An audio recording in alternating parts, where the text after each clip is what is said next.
Olá, seja bem-vindo para mais uma aula de língua portuguesa FGV. Hoje nós continuaremos nosso trabalho. O assunto de hoje é um assunto muito delicado. Vamos conversar sobre verbo. E eu sei perfeitamente que verbo é problema para muita gente. Vamos tentar fazer esse conteúdo um conteúdo simples, porque vai ser necessário. Vai cair na sua prova. Eu costumo dizer que se um aprende, todos aprendem. Pode colocar fé. Legal? Ok, professora, qual vai ser o tópico específico sobre verbo?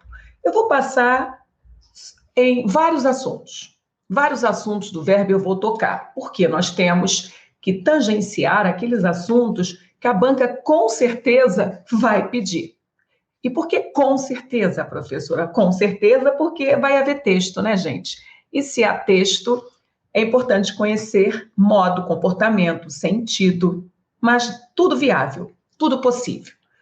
Agora, para você ter certeza que está fazendo a coisa certa no lugar certo, venha, lê essa mensagem comigo. O grande desafio de hoje não é terminar o que você começa, e sim começar o que falou que iria começar. Roberto, esse pensamento eu considero um marco. Por que você considera um marco, professora? Meu aluno, para e pensa nas palavras e nos sentidos que essas palavras estão empregando, estão nos transferindo sentimentos, situações. Quem nunca prometeu algo e não cumpriu? Você que prometeu algo e não cumpriu, como você se sentiu? Com certeza não se sentiu bem. Quando algo é importante e nós agendamos e nós não cumprimos, pesa, a consciência fica pesada. Então, vamos lembrar que sim, há dias bons, dias ruins, dias produtivos, não produtivos, mas isso não quer dizer que algo que foi agendado e não foi executado não vá ser executado. Não conseguiu hoje, amanhã é um novo dia. Há uma certeza, amanhã o sol voltará a brilhar. Você receberá um dia páginas em branco para você fazer tudo certo outra vez. Então, se você planejou estudar para o seu concurso hoje, se alguma coisa atrapalhar, não desanime, não pense que acabou para você. Você só vai fazer o seguinte: compromisso, missão dada é missão executada. Eu não vou inchar a massa daquelas pessoas que procrastinam, cruzam os braços e falam que a vida é injusta. É injusta? Não. Eu tenho consciência, a consciência já bateu, eu deveria ter feito, mas não fiz. Mas isso não quer dizer que eu não vá fazer. Pelo contrário, aquilo que eu agendei e não fiz estará em primeiro lugar no dia seguinte, porque eu preciso ter o controle, a gestão da minha vida. Passar em concurso público é sim cognitivo, é conhecimento técnico, sim, mas muito mais disciplina. Meu aluno, não precisamos ser CDFs para sermos aprovados em concursos públicos. Precisamos ser comprometidos, disciplinados. Ah, isso faz toda a diferença. Acreditar na sua vitória, ter a certeza que tudo vai dar certo, porque vai dar certo. Tudo vai dar certo. Só não vai dar certo se você desistir. Quem não passa em concurso público, professora? Ah, você não sabe? Primeiro, quem não quer. Segundo, quem não se compromete. Eu quero um aluno comprometido. Esse vale ouro no meu treinamento. O aluno que possui dificuldade em português, ele não vale menos ou mais. Ele é o cara que eu preciso só da resposta. Sou comprometido apesar de.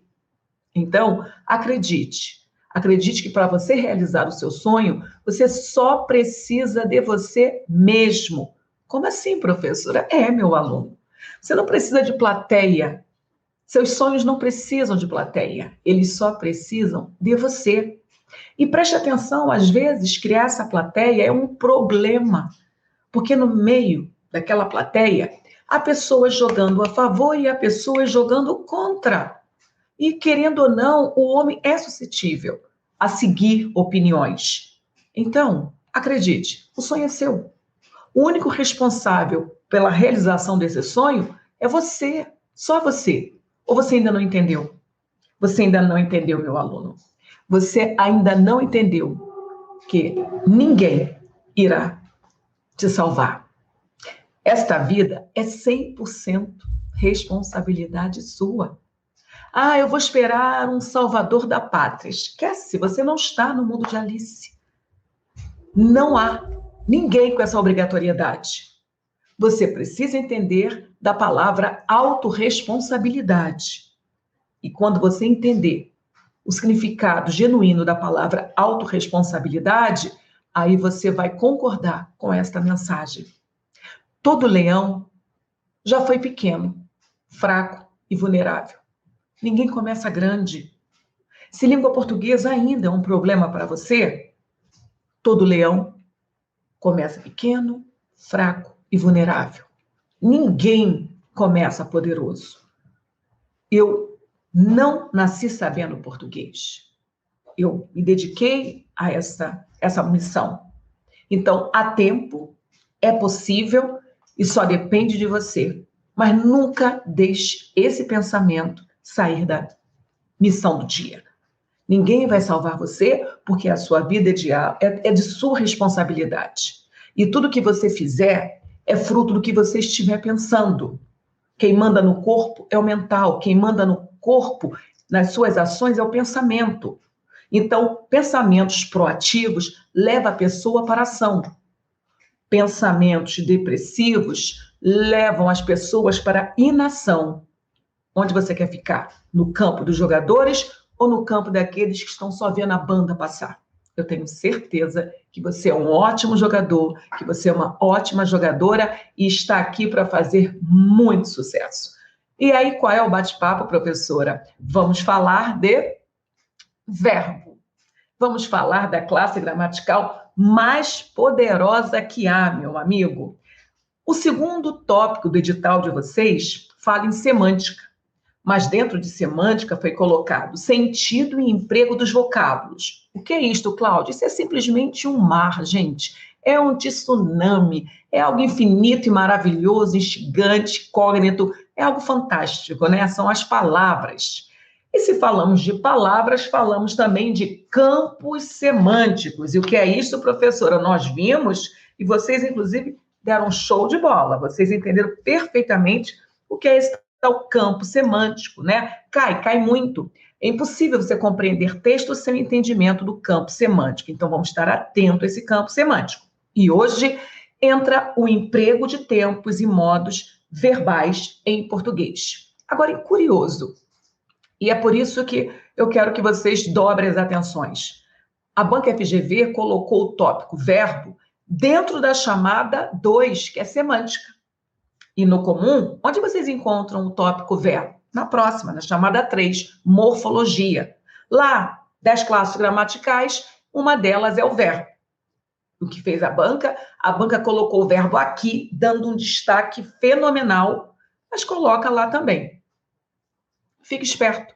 A banca vai cobrar o verbo na sua perspectiva semântica, e isto vai ser um ponto-chave. Repare que ela deu uma atenção mega especial. E por isso, por esse motivo, eu decidi fazer uma aula de verbo bem didática, considerando aqueles alunos que ainda não dominaram a estrutura do verbo e considerando os alunos que já dominaram a estrutura, mas precisam trabalhar mais o campo semântico, nós faremos essa viagem. Vamos do início da parte estrutural até a parte dos significados, tudo bem? Espero que vocês entendam, que vocês aproveitem. E a primeira pergunta, claro, o que é verbo? Vamos começar do início? O que é verbo? Eu sei que você vai falar, professora, verbo é uma classe gramatical. Sim, mas o que é relevante, o que você precisa ter na ponta da língua, que verbo é uma classe gramatical variável, mas, além de ser variável, das 6 que são variáveis, verbo é que sofre maior quantidade de flexões. Por isso que você costuma dizer que verbo é muito difícil. Não, o verbo não é muito difícil. Ele só é uma classe gramatical muito rica. E essa riqueza, claro, é compromisso. Você tem que estudar muito, porque são muitas informações. Substantivo sofre flexão, adjetivo sofre flexão, mas nenhuma classe vence o poder do verbo. Então, só para arrumar a casa, o que é verbo? Verbo é a classe variável, variando em tempo, modo, número, pessoa, que exprime ação, estado, fenômeno e processos em geral. Você viu? Você prestou atenção de como esse verbo ele é polêmico no sentido de flexões dinâmicas dentro de um texto? Repare que não só a flexão de tempo, modo, número e pessoa, esse verbo também sofrerá algumas flexões de voz, de aspectos, e é aí que entra a dinâmica toda de uma narrativa, de um texto. Então, primeiro passo, o meu aluno, nesta aula, ele já deve começar a entender bem o que é um verbo, para que tudo que vier depois faça mega sentido. Então, verbo, não complique. Verbo é só uma classe gramatical riquíssima, porque é a que sofre maior número de flexões. Agora, professora, qual é a função primária? Se eu tivesse de responder em uma palavra, qual é a função do verbo na língua portuguesa, nos textos? Dinamizar. Um verbo, ele nasce para dar dinâmica, movimento a uma narrativa. Então, partindo disto, eu quero que você já comece a preparar o meio de campo. Uma ação que dinamiza uma história, ela pode acontecer no presente, no passado, no futuro. Vamos conhecer um pouquinho dessas desinências. Desinências são elas que provam as flexões de um verbo. Então, nós temos desinência radical. Como é que é? É exatamente isso. O radical, ele não vai ser a desinência, ele vai ser a base que vai receber essas desinências. Radical é a base do significado, porque ele está neste momento no slide. Porque essa base, pense no verbo, essa base é ela que vai receber as desinências modo temporal, é ela que vai receber a desinência vogal temática, é ela que vai receber a desinência número pessoal. Então, essa base, ela é fundamental. Podemos falar que não há possibilidade de verbo sem base, sem radical. Tudo bem? Então, preste atenção nessas 4 informações que compõem um verbo. Então, nós temos o radical, base de significado, temos a desinência modo temporal, como o nome já diz, indica o modo e indica o tempo. Mas, professora Cláudia, a verdade é que eu não lembro mais o que é modo, o que é tempo. Calma que eu vou falar sobre isso daqui a pouquinho. Mas também existe a vogal temática, que é um outro morfema que se liga ao radical.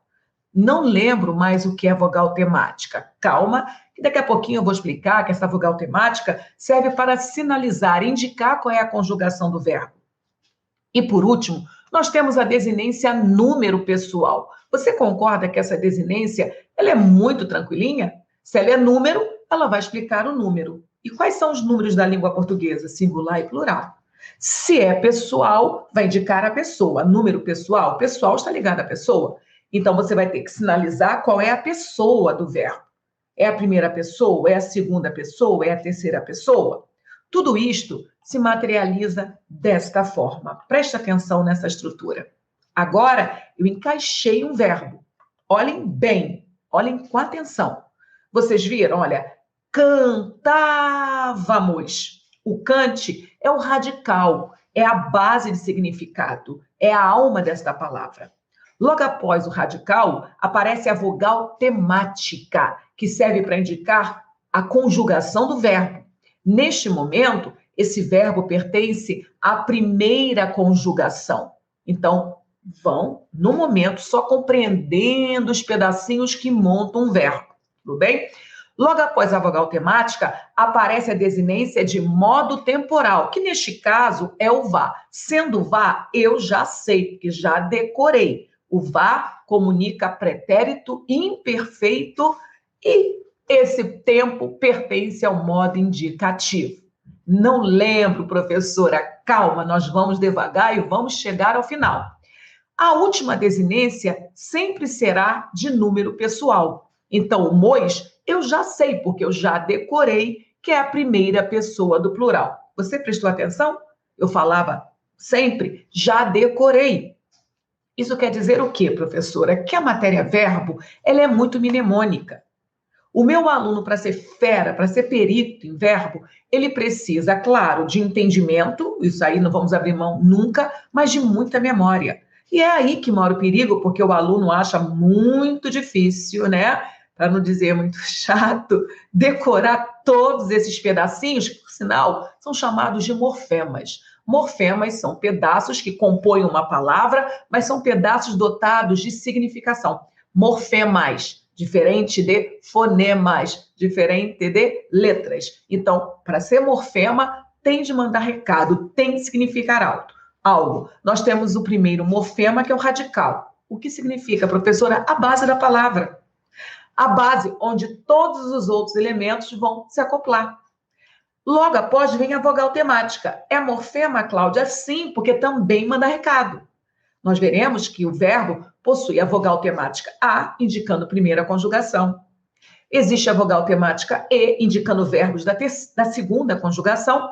E a vogal temática I, indicando verbos da terceira conjugação. E ponto final. Só há 3 conjugações, significadas, simbolizadas, representadas pelo A, E e I. Beleza? Então, é morfema, sim, Cláudia comunica. Claro que é. Mais adiante, logo depois da vogal temática, gente, essa ordem pode ser memorizada, porque não quebra, é sempre essa ordem. Legal? Depois da vogal temática, aparece a desinência modo temporal. A desinência modo temporal, como o nome já diz, indica em que modo o verbo se encontra. Cláudia, eu esqueci. Existem 3 modos. O modo ou será indicativo, ou subjuntivo, ou imperativo. A mais, professora, não. Ponto final, já é suficiente. Mas vai indicar o tempo. Tempo. A mais, sim. Legal? Neste caso, estamos com pretérito imperfeito. Tempo muito, muito cobrado em provas. E nós vamos trabalhar bem essas semânticas. Por último, sempre no final, a desinência de número pessoal, que indica número e pessoa. Não é tão difícil assim quando o aluno se compromete a entender que um verbo, assim como qualquer outra palavra, sofre montagem. Então, existe uma estrutura organizada, lógica, técnica, científica, para uma palavra ter sua representação dentro de um VOLPE. Então, uma palavra nunca foi um amontoado de letrinhas. Existe toda uma história por trás de uma palavra e está no seu edital. Quando começarmos do tópico 3, está lá. Classes gramaticais e, no meio do caminho, estrutura de palavras. Eu vou voltar a falar sobre isso com vocês. Vamos avançar? E qual vai ser a próxima? A próxima é uma tela para que vocês entendam isso melhor ainda. Eu vou dar atenção à flexão ou conjugação verbal, para que vocês saibam o que significa verdadeiramente isto. A flexão nada mais é do que a conjugação de um verbo. Então, quando eu estou flexionando um verbo, na verdade, eu estou conjugando. E essa conjugação, ela vai passar principalmente por essas informações que vocês estão vendo em tela. Número. Neste momento, a preocupação é comunicar se o verbo está no singular ou no plural. Pessoa. Neste momento, a preocupação é comunicar se o verbo está na primeira pessoa, na segunda pessoa e na terceira pessoa. Só há 3 pessoas no discurso, meu aluno. Também informará o tempo. Neste momento, a preocupação vai ser situar o leitor na linha cronológica. Essa ação verbal está acontecendo no presente, no passado ou no futuro? E, por último, indicando o modo. Esse modo, a forma que a pessoa está comunicando, a forma que a pessoa está falando, conjugando. É um modo garantidor? Certeza? É um modo hipotético, trabalhando uma dúvida, uma possibilidade? Ou é um modo dando ordem, sugestionando algo, pedindo algo? Esta última flexão, a de modo, o ouvinte ou o leitor tem de prestar atenção exatamente no modo como o interlocutor se manifesta. Então, olhem bem para essa tela. Flexão ou conjugação verbal nada mais é do que trabalhar nesta direção. O verbo vai sim comunicar número, pessoa, tempo e modo. Essas são as desinências. Feito? Beleza? Ok, professora, vamos reconhecer. Então, eu preparei essa tela para que vocês agora percebam a flexão de número. Vocês estão observando? Pessoa. Eu, tu, ele, nós, vós, eles.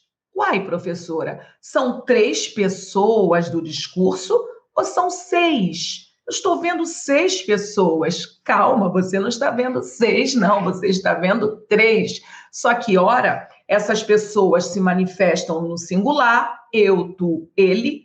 Ora, elas se manifestam no plural, nós, vós, eles. Então, todo o processo comunicacional, ele se realiza em uma tríade, ok? Alguém fala com alguém sobre algo. Então, eu que estou falando sou a emissora, você que está me ouvindo é o receptor, e nós estamos falando sobre algo, que é o ele, ela, aquilo, aquela. Então, há sempre esse triângulo no processo comunicacional. Nada de inventar 4ª pessoa, 5ª pessoa, 6ª pessoa. 10? Ok. Além disso, olha aqui a nossa última coluna, onde eu conjuguei o verbo amar para vocês. O que nós temos em tela? Eu amo, 1ª pessoa do singular. Tu amas, 2ª pessoa do singular. Ele ama, 3ª pessoa do singular. Você percebeu que há umas letrinhas em vermelho e outras em azul? Pois bem, o que está sublinhado, que é a letra A e a letra M, é o radical, é a base da palavra. O que está colorido em vermelho e azul é a desinência que vai ser acoplada e a vogal temática. Então, o que está em azul, a letrinha A, é a vogal temática, provando que o verbo amar pertence à primeira conjugação. E o que está em vermelho, acredite, é a desinência de número e pessoa. Você prestou atenção na 1ª pessoa do singular? Amo. Não existe vogal temática O. Então, nada de falar que esse O é vogal temática, não, ele vai estar anunciando a 1ª pessoa do singular. Então, nós temos a desinência O para a primeira, a desinência S para a segunda, na 3ª pessoa, a ausência de desinência de número, na 1ª pessoa do plural, o mois, na 2ª pessoa do plural, o is, e na 3ª pessoa do plural, o m. Por que essa tela é importante, professora? Para que você já acabe com essa neura de achar que verbo é impossível. Venha com vontade de aprender. Olhe e veja como isso é matemático. Você, em tela anterior, observou que um verbo completo, um verbo completinho, ele é formado por radical, vogal temática, desinência de modo temporal e lá no final, número pessoal. Então, o primeiro passo é localizar o radical, sabendo que tudo que estiver acoplado a ele são os morfemas. O primeiro morfema pós-radical, você já viu, é vogal temática. Depois da vogal temática, o que surge é a desinência de modo temporal. Só no finalzinho, a desinência de número. Então, quando você observa esse esqueminha, você pensa, caramba, na verdade, o que eu vou precisar é de memória, para entender quais são as desinências de número, porque elas nunca mudam. Se você está no presente, elas serão sempre as mesmas. Se você estiver no pretérito perfeito, elas serão sempre as mesmas. Então, cuidado, elas vão mudar de tempo para tempo, mas elas serão sempre as mesmas dentro do sistema regular. Mesma coisa a vogal temática. Beleza? Então, ok. Esta tabelinha trouxe a flexão mais tranquilinha, que é a flexão de número e pessoa. Ok, professora, vamos avançar. Agora é hora de falar 2 modos verbais. Quais são os modos verbais? O que significa modo verbal? Modos verbais são diferentes maneiras em que um fato pode se realizar. Vou repetir. Quando alguém falar modo verbal, você pensa na maneira em que um fato pode ocorrer, na maneira como alguém vai comunicar esse fato. E nós sabemos que os modos verbais se classificam em 3. Modo indicativo, que comunica o quê, professora? O modo indicativo é utilizado para exprimir um fato ou ação habitual em sua certeza, quando se refere ao presente, passado e futuro. Este é o modo da oração principal, por exemplo. Então, vamos deixar isso mais claro? Professora, o que verdadeiramente é esse tal modo indicativo? O modo indicativo é o modo da certeza. Você, concurseiro, não é obrigado a decorar conceito algum, mas precisa, pelo menos, ter algumas palavras-chave, que, quando acionadas, você rapidamente lembra da matéria dada. Eu sei que se vocês forem decorar todos os conceitos que professores compartilham, vocês, meu Deus do céu, vão enlouquecer. Mas se vocês precisam, hoje, agora, acertarem essa dívida comigo. Professora, falou em modo indicativo, que eu tenho de lembrar, certeza. Fato, ação factual. Já fico mega feliz, mega feliz. Agora, meu aluno, preste atenção. Essa certeza do modo indicativo, ela não acontece só no presente. Ela acontece no passado, chamado de pretérito, e no futuro. Alguns alunos não entendem como podemos dar certeza de uma ação que ainda não aconteceu. Eu viajarei amanhã. Eu ainda não viajei, mas eu estou comunicando com certeza. Caramba, a Cláudia está usando o modo da certeza, é o modo indicativo.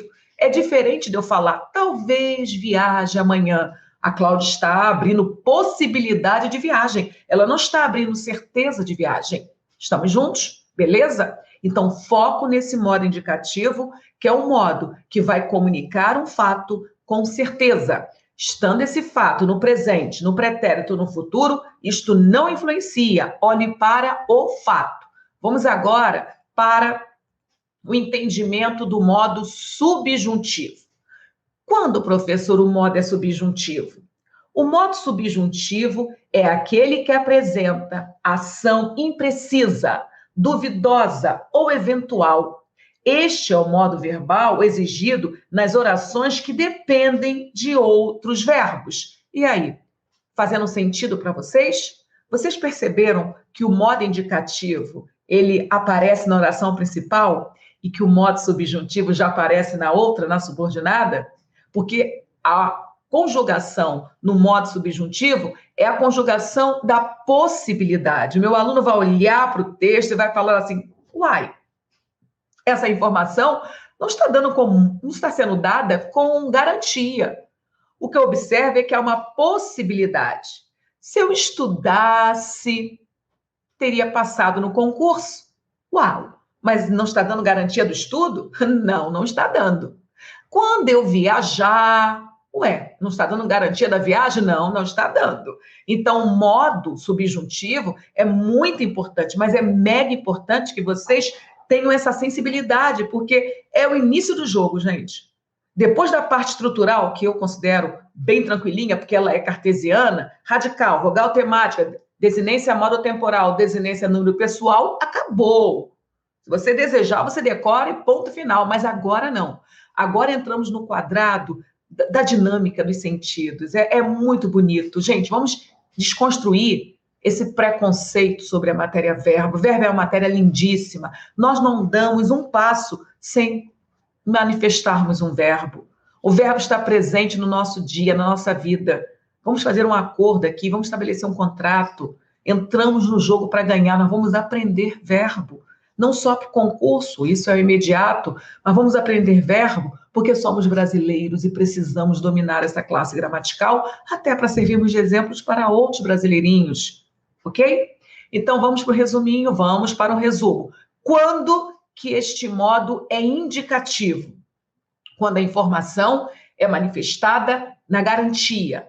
Quando eu observo a conjugação do verbo e percebo que o autor, que o emissor, usou o verbo dando uma informação factual, garantida, certeza.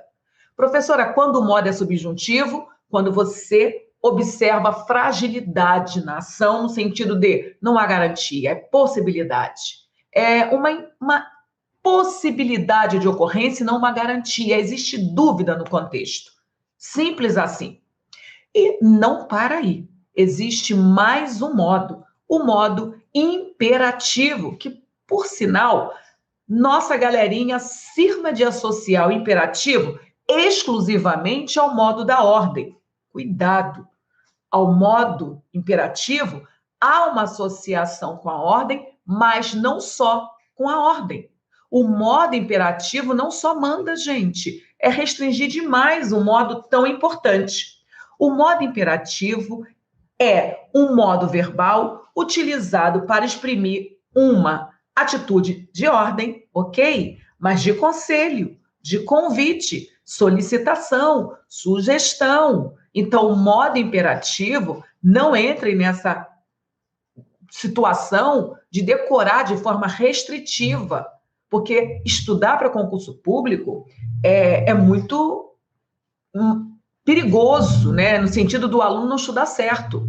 Porque se ele estuda de forma restritiva, ele tica o edital como a matéria já tivesse sido dominada, estudada, e isso é um perigo, porque estudar até a página 2, às vezes é pior do que nem ter estudado o tópico. Se o aluno acredita que o modo imperativo é o modo da ordem, somente da ordem, você concorda comigo? Que se surgir na prova um aconselhamento, um pedido, esse aluno que decorou que imperativo é só ordem, ele vai marcar errado. Por isso que eu falo que é perigoso. O aluno que estuda de forma errada, ele é mais vitimado no concurso público do que o aluno que não estuda determinados tópicos, porque para esse cara dá uma possibilidade de reflexão, de análise, de avaliação. Para o cara que sai de casa com a certeza que o modo imperativo é só o modo da ordem, esse cara não negocia com o enunciado, ele não vai negociar com a alternativa. Feito? Mas eu vou melhorar porque eu sei que há brasileirinhos aí precisando de maior atenção nesses modos verbais. E eu volto a conversar sobre o modo indicativo. O modo indicativo é aquele que exprime, né, certeza, garantia. Eu quero que você agora analise exemplos. Revelo minhas intenções agora. Você concorda? Revelo é algo que está acontecendo no momento da minha fala. Então, eu estou dando garantia, revelo minhas intenções, eu estou revelando. Eu não estou falando, talvez revele. Não, eu revelo. Ponto final, sem margens de dúvidas. Segundo exemplo, o vento entra pela janela. Por acaso eu comuniquei isso na dúvida? Quando eu falo, o vento entra pela janela, alguém que está me ouvindo, alguém que está lendo o texto, está na dúvida? Será que o vento entra ou não entra pela janela? Não, professora. Estamos entendendo e, de fato, está clara a mensagem garantidora. Da mesma forma, o exemplo, o cão ataca o carteiro todas as manhãs. O cão ataca. O que eu estou falando? Eu estou falando com certeza que o cão ataca. Eu não estou criando um campo hipotético. Se o cão atacasse, quando o cão atacar, que o cão ataque. Não, eu retirei total fragilidade do discurso, imprimindo garantia. Quando você tiver acesso a um texto e sentir esta situação, presenciar esse discurso garantidor, pode ter certeza, você está no modo indicativo, pois é o único modo que garante a informação desta maneira, ok? Beleza, então agora eu quero também que o meu aluno tenha condição de comparação com o modo subjuntivo, aquele que você já sabe que traz a informação hipotética duvidosa. Analise o primeiro exemplo. Talvez ele chegue mais tarde. Fale a verdade. O que você está percebendo aqui? A pessoa que comunicou, ela deu garantia? Sinta. O bom leitor não é aquele que decodifica códigos verbais. O bom leitor é aquele que somatiza o código verbal com as intenções. Quando alguém comunica, talvez ele, Cláudia, chegue mais tarde. O que eu infiro? O que eu capturo? Eu vou falar o seguinte, caramba, ela não está dando garantia de chegada. Ela só está falando, ele chegue mais tarde. Eu não sei quando, na verdade, ele vai chegar. Talvez ele chegue mais tarde, mas talvez não. Possa até inferir que ele vai chegar, mas ela não deu a garantia que eu queria que fosse dada. Lá no modo indicativo, o texto seria outro.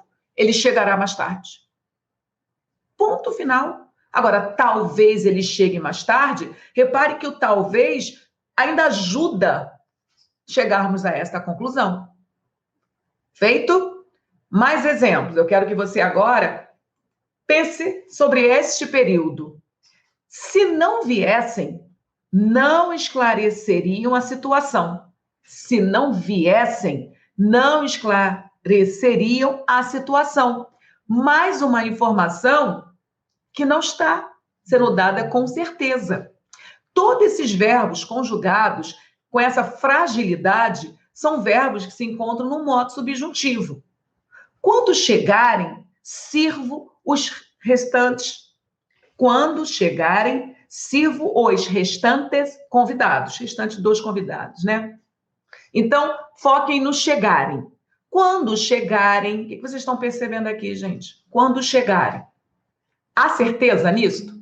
A pessoa está falando, olha, quando chegarem, ela abre uma possibilidade. Ela não está dando certeza. Então, o mais importante é você treinar o olhar, sempre fazendo uma análise.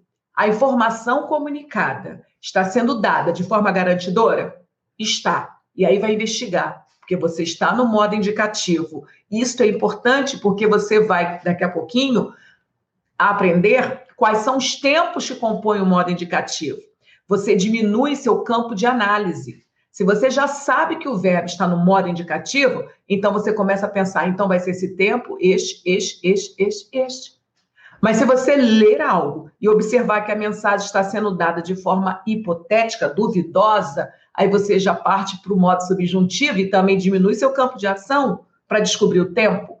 Bem, se é subjuntivo, vai ser esse ou esse. E você começa a se aproximar com maior tranquilidade do que você espera, né? Do que você deseja, o gabarito. Ok, Cláudia.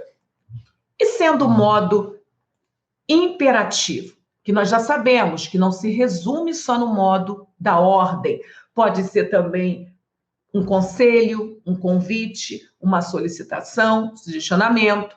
Então eu falo, faz como eu falei, não abras a porta. Nós temos aqui uma ordem dada, faz como eu falei, não abras a porta. A forma de se falar também sugestiona se é um pedido ou uma ordem. Não abras a porta pode ser também um pedido, pode ser uma ordem. Logo, o contexto é fundamental. Aliás, gente, o contexto é tudo. O contexto é que vai garantir a assertividade, a assertividade. Você vai poder falar, diante desse contexto, o modo indicativo venceu. Diante desse contexto, quem vence é o subjuntivo. Ah, mas nesse novo contexto, é o imperativo que vence. Ok. Professor, o que nós fizemos até dado momento da aula? Nós abrimos a aula, como sempre, com uma vivência, né? Aquele bate-papo que a professora ama ter com vocês, falando algumas palavras empoderadoras para que vocês entendam que tudo que vale a pena não vem fácil. Tudo que vale muito a pena vem mais difícil ainda.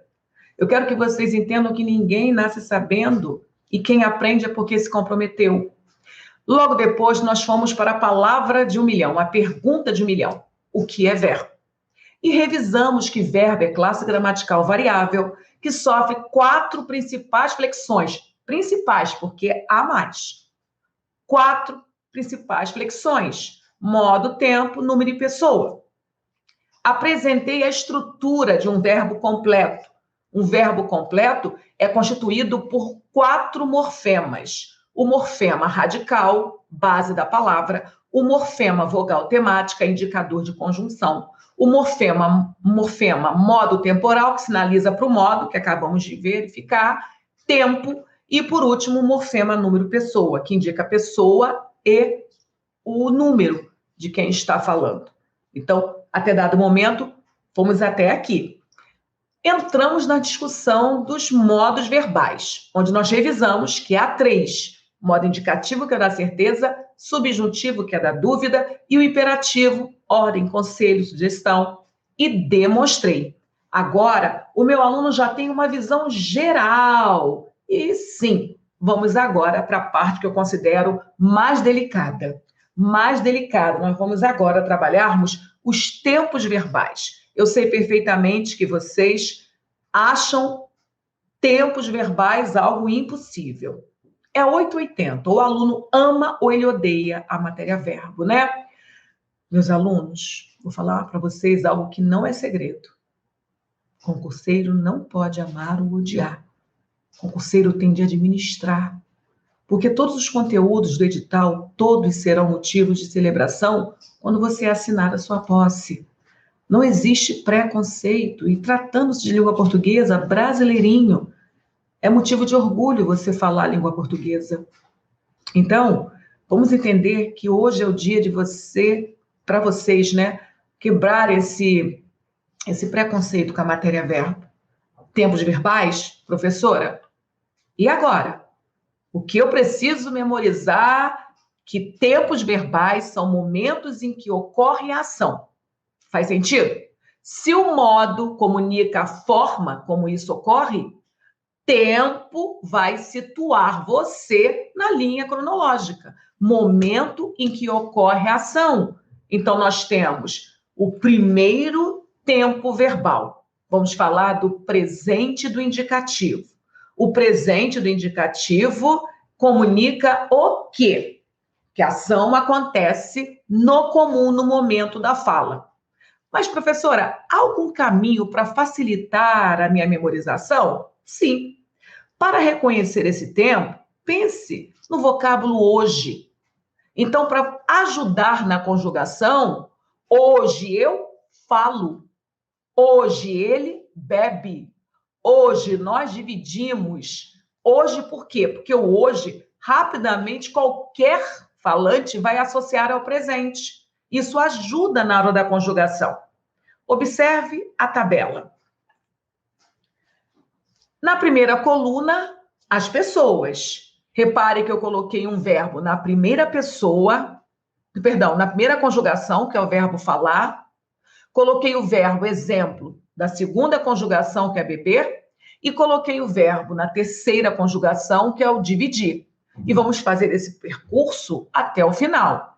Então, eu coloquei para vocês a palavra hoje, para que vocês entendam como ela ajuda, né? Presente do indicativo do verbo falar. Hoje eu falo. Hoje tu falas. Hoje ele fala. Hoje nós falamos. Hoje vós falais. Hoje eles falam. Você observou que o que está em branco é o radical. E é exatamente no radical que nós acoplamos as desinências, que você já sabe quais são. Ok? Nós temos o morfema vogal temática, nós temos a desinência moro-temporal e a número pessoal. Então, o que está em branco nas 3 conjugações é o radical delas. Verbo beber no presente do indicativo. Hoje eu bebo. Hoje tu bebes. Hoje ele bebe. Hoje nós bebemos. Hoje vós bebeis. Hoje eles bebem. Verbo dividir. Hoje eu divido. Hoje tu divides. Hoje ele divide. Hoje nós dividimos. Hoje vós dividis. E hoje eles dividem.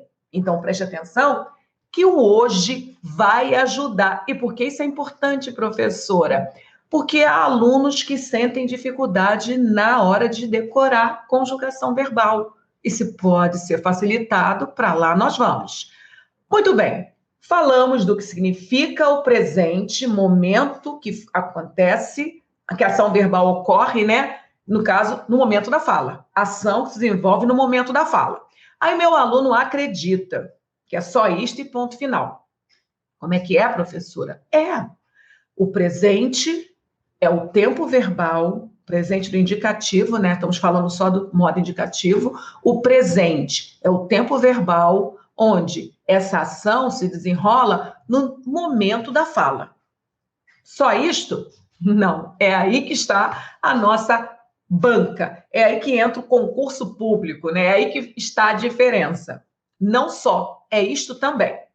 Lá no edital aparece campo semântico. A matéria verbo surgiu no tópico semântica. Então, nós vimos que serve o que é o presente do indicativo, ação que ocorre no momento da fala, minimamente. Vimos um macetezinho para ajudar na conjugação, o advérbio hoje. Hoje eu falo, hoje eu canto. Vimos o modelo de conjugação de um verbo na primeira, na segunda e na terceira. Conjugação A da primeira, conjugação E da segunda e conjugação I na terceira, jogar as temáticas, né? Legal. Só que esses tempos todos que nós vamos aqui revisitar, todos apresentarão sentidos, que dentro de texto, esses sentidos vão ajudar a compreender toda a intenção do autor. Então, agora vamos prestar atenção dobrada. Chega o momento de analisar o tempo presente. Então, esse tempo presente pode sim comunicar fato pontual ou momentâneo no momento da fala. Ele está ranzinza hoje. Este é o sentido mais recorrente, mais conhecido, ok? Mas não para aí. O tempo presente pode também comunicar hábito ou rotina no presente. Eu corro e nado todo dia. Pense comigo. Eu falo para você, eu corro e nado todos os dias. No momento que eu estou falando, eu estou correndo? Não. Eu estou nadando? Não. Mas o verbo está no presente. Eu corro, eu nado todos os dias. Então, esse tempo verbal presente não serve só para comunicar um fato que desenrola durante a minha fala, que se desenrola durante a minha fala. Eu posso usar esse presente para comunicar algo habitual, rotineiro no meu presente. E como a banca vai cobrar isto? Ela vai cobrar pedindo a carga semântica. Ela vai colocar vários períodos, várias alternativas, e ela pode pedir a você para marcar a alternativa onde o presente é um presente habitual, é um presente histórico. Existem muitas possibilidades. O que eu quero é desconstruir essa limitação, que o tempo presente, o presente do indicativo, só acontece para comunicar a ação durante a fala. A ação se desenrolando durante a fala. Beleza? Vamos voltar porque não para por aqui. Já vimos que o presente comunica uma ação pontual ou momentânea no momento da fala. Ele está ranzinza hoje. Vimos que o presente comunica também algo habitual ou de rotina no presente. Eu corro e nado todo dia. Eu sei que o verbo correr, eu sei que o verbo nadar, esses verbos estão no presente, mas é claro que eu não estou desenrolando essas ações no momento que eu estou falando. A minha intenção aqui é comunicar um hábito. E uma terceira semântica também muito cobrada nas provas é o presente comunicando fato permanente, verdade atemporal, universal, vista como fato certo, indiscutível. Quando eu falo que a água ferve a 100 graus, ela ferve. Mas Cláudia está usando o presente para comunicar que esta ação está ocorrendo no momento da sua fala? Claro que não, não há nem água fervendo aqui perto de mim. Mas eu estou comunicando que é uma verdade atemporal, universal. Brasil faz parte do Mercosul. Vamos colocar o verbo faz em voga. Está no presente. Mas essa ação não está ocorrendo durante a minha fala. Mas é algo que eu estou passando como uma verdade, algo permanente, algo universal, visto como um fato certo. Então, cuidado. Essas semânticas são cobradas por essas bancas maravilhosas. Observe o quarto sentido. Você sabia que o presente do indicativo pode tranquilamente comunicar ação futura? Não entendi não, professora. Não entendi mesmo. Então, preste atenção nesse exemplo. Se eu encontrar você na esquina, eu com pressa, você talvez também é apressado, e eu quero falar com você, mas no momento não posso. Eu não posso. Então, eu falo exatamente assim. Oi, falo com você mais tarde. Oi, falo com você mais tarde. Vocês perceberam que eu usei um presente com intenção futura? E por que nós, falantes, usamos dessa estratégia? Será que eu não quis passar para esse meu interlocutor uma garantia de ação? Faz sentido para vocês? Oi, Paulinho, eu falo com você mais tarde. Na verdade, eu posso estar passando para o Paulinho. Fique tranquilo, eu vou ligar, preciso falar, é urgente, eu estou dando garantias. E aí o presente, como é um tempo bem mais impactante, é o tempo, inclusive, do convencimento, da dissertação, né? Ele faz o efeito ser mais interessante no meu interlocutor. Então, eu posso sim usar esse presente com noção de futuro, futuro próximo. Este uso do verbo no presente é muito recorrente para indicar futuro visto como certo.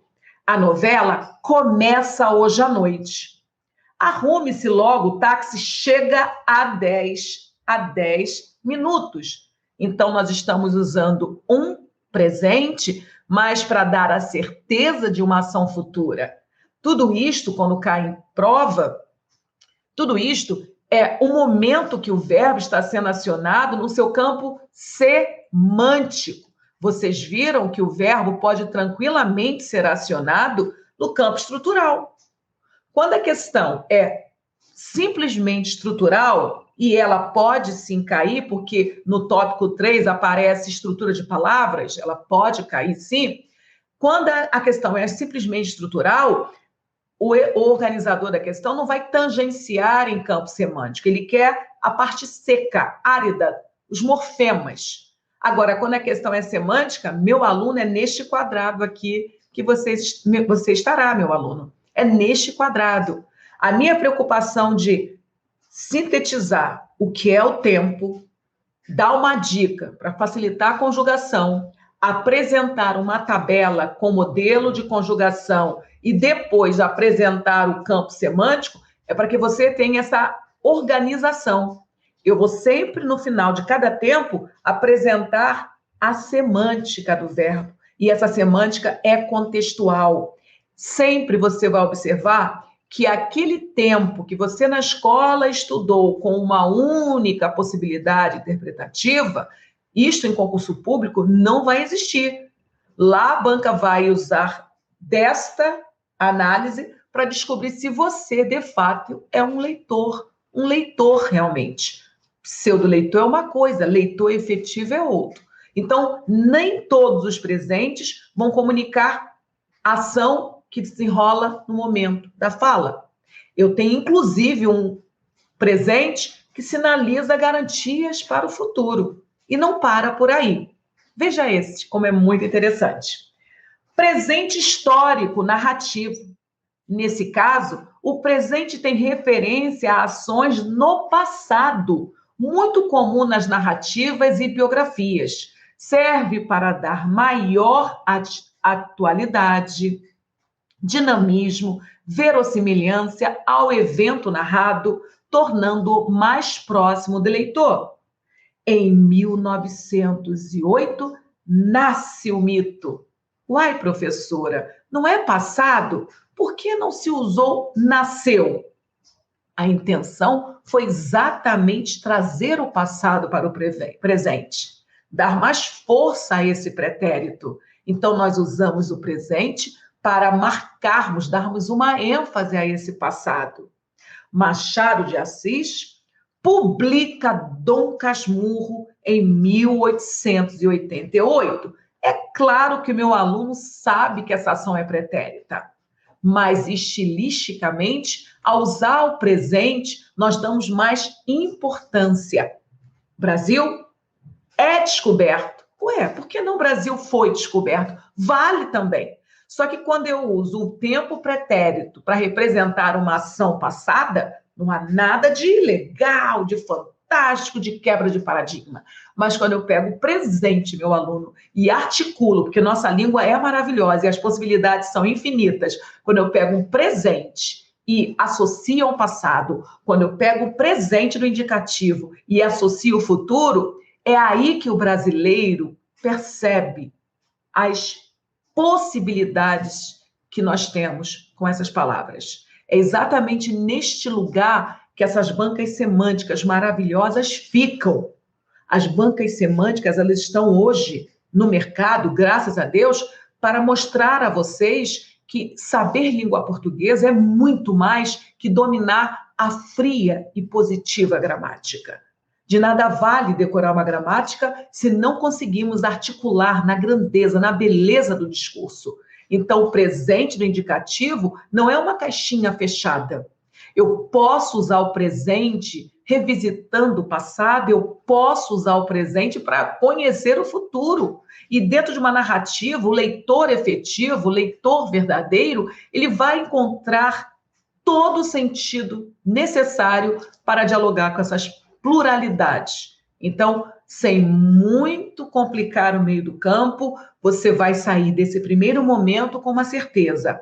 Presente do indicativo é muito maior do que uma ação que se desenrola no momento da minha fala.